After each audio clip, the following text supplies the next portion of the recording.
It's 6:47 in the morning. Your alarm goes off for the third time. You stare at the ceiling for exactly 17 minutes, not because you're tired, but because your body refuses to get up. It's not laziness. It's something deeper.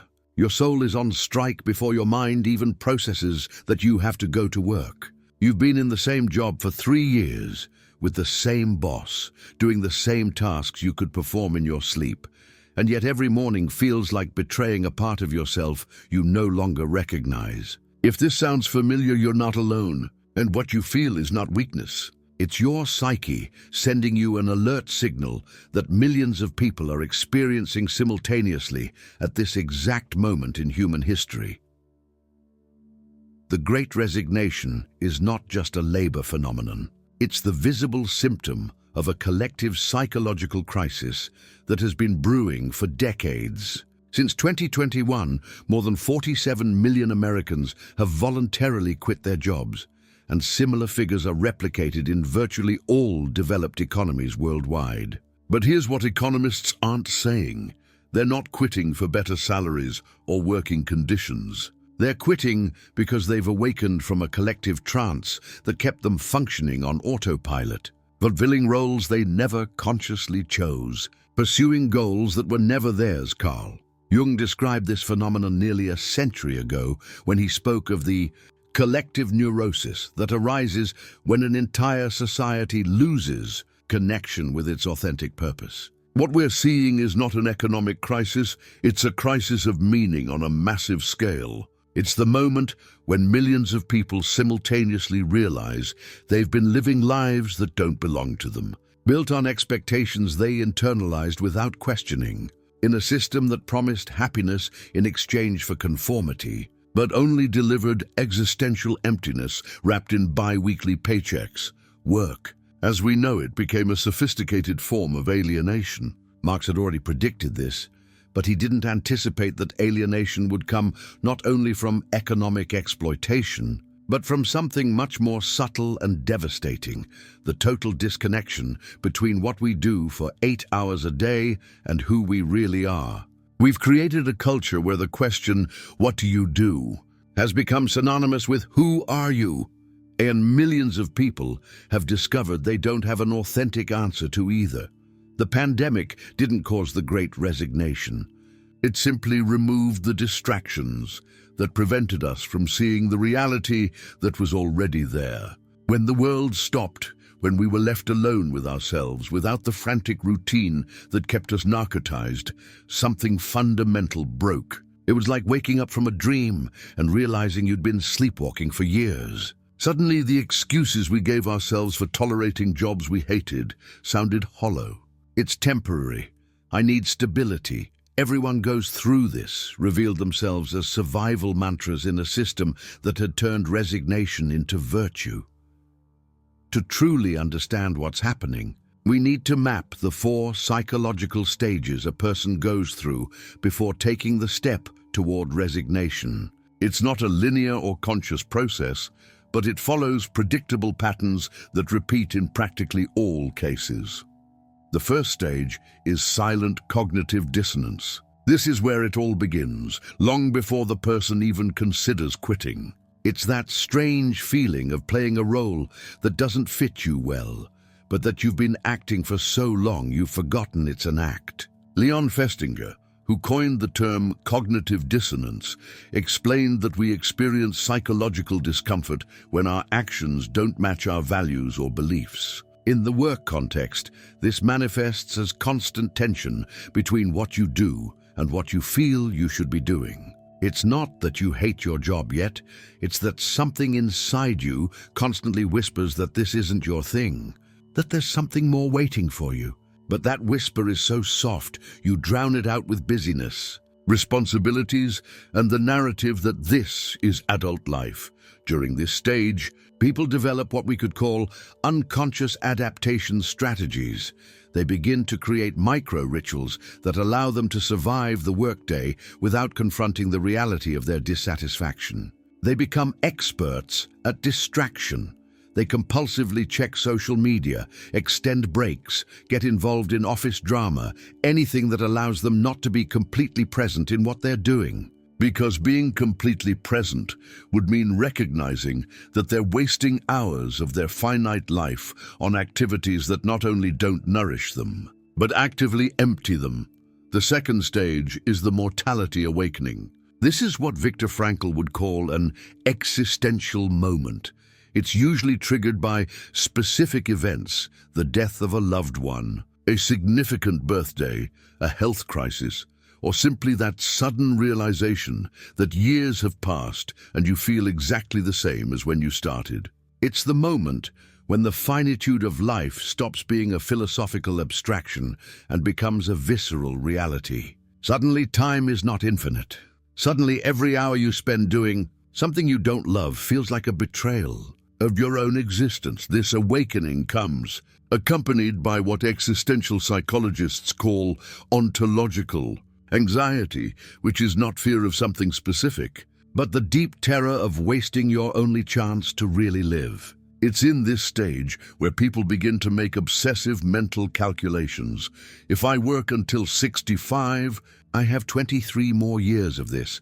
I've been here 5 years, and I can't think of a single day that has been meaningful. What am I really building with my life? These are not melancholic questions. They are existential alarms.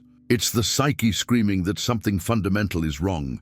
The third stage is the soul's rebellion. This is where the body and mind begin to actively sabotage participation in the work system.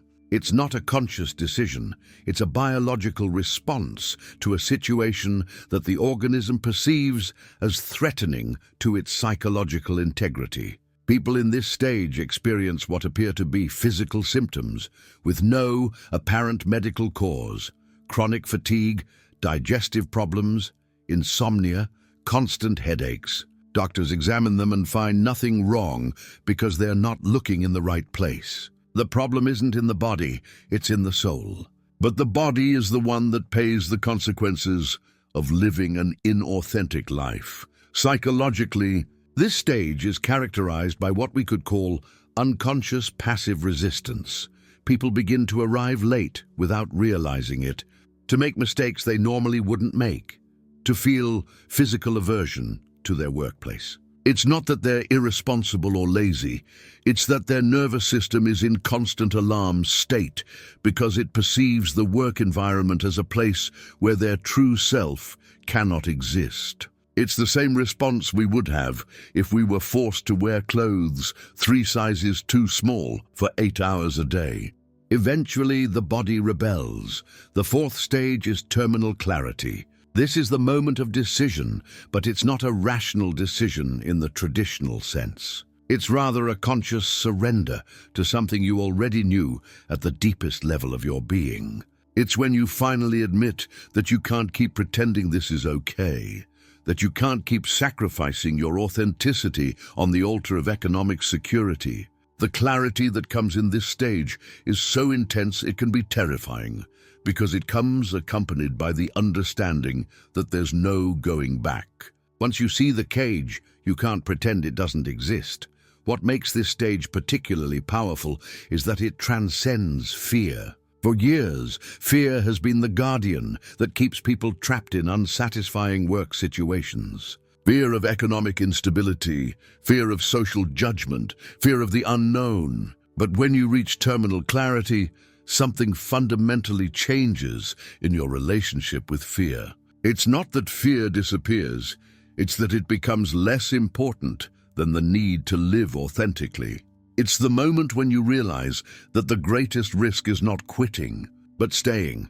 Here's where we arrive at the insight that changes everything. The Great Resignation is not a labor crisis. It's a collective awakening to the systemic inauthenticity of how we've structured adult life in modern societies. We're not resigning from jobs. We're resigning from a way of life that was sold to us as inevitable, but was never natural or necessary. The current economic system operates under a psychologically toxic premise: that we can divide our lives into watertight compartments, that we can be one person at work and another person at home, that we can put life on pause for 8 hours a day and expect to keep our psychological integrity intact. This is impossible. Human beings are integrated systems. We cannot fragment our existence without fragmenting our soul. What people are discovering through the Great Resignation is something that spiritual traditions have known for millennia.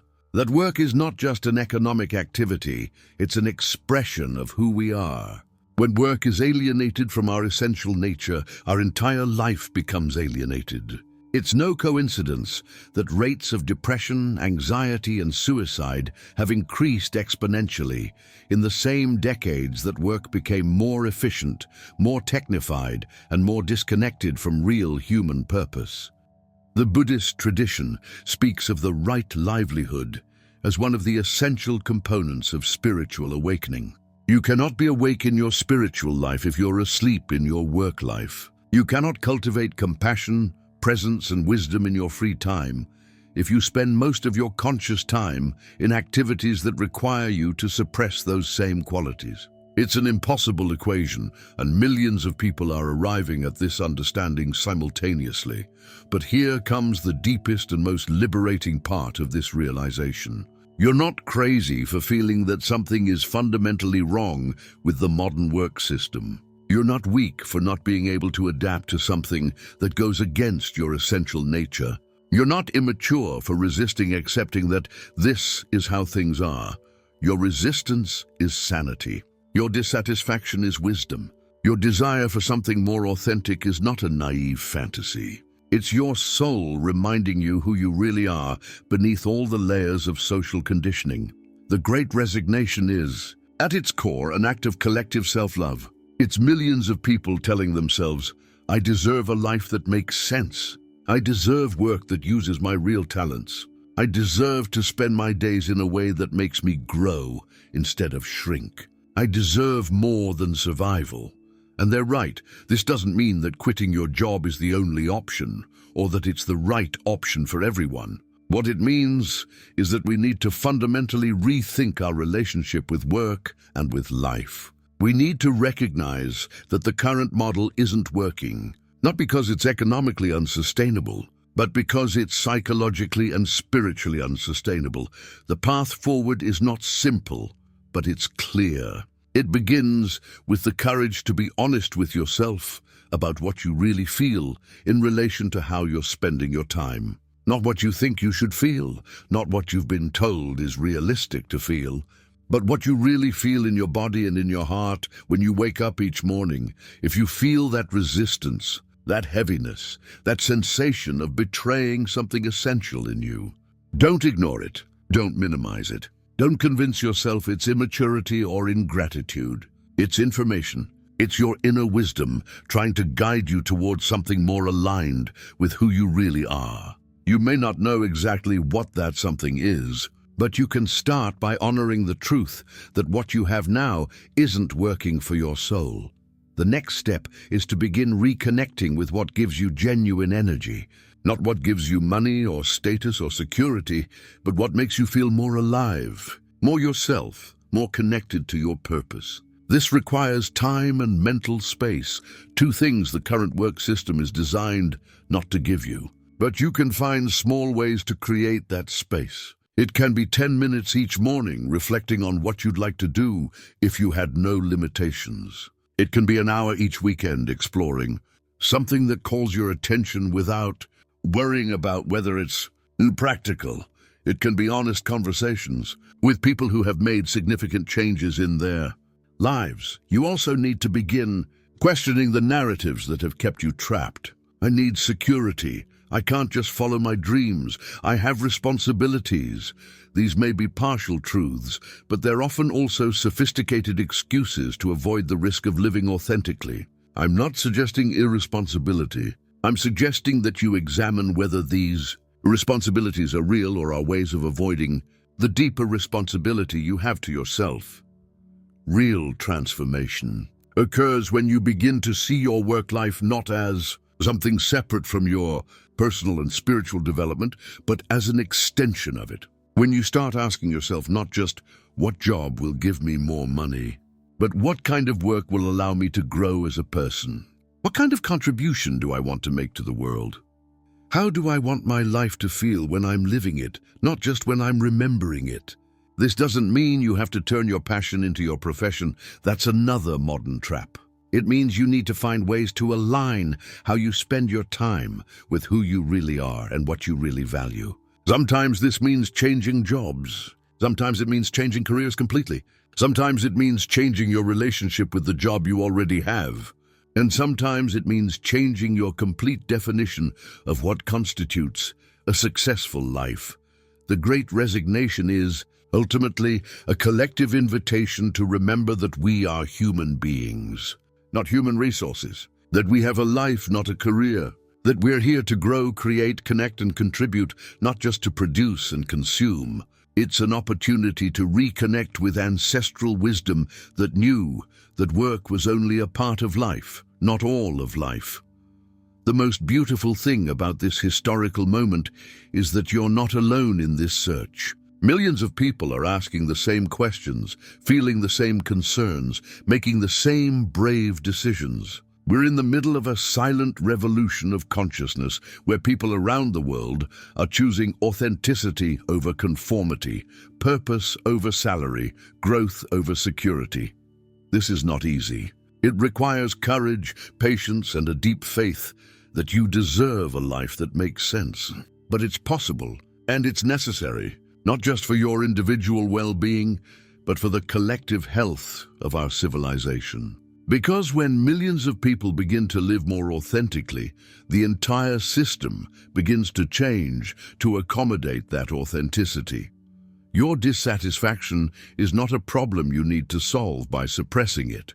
It's a compass you need to follow toward a truer life. The Great Resignation is giving you permission to listen to that compass. The question is not whether you're right to feel that something has to change. The question is, will you have the courage to act on that truth? If this message has resonated with you, if you felt that inner calling towards something more authentic, share it. Not because you need validation, but because your story could be exactly what someone else needs to hear to give themselves permission to begin their own journey toward a truer life. Your experiences, your doubts, your hopes are part of a much larger conversation about how we really want to live. And that conversation is what's changing the world.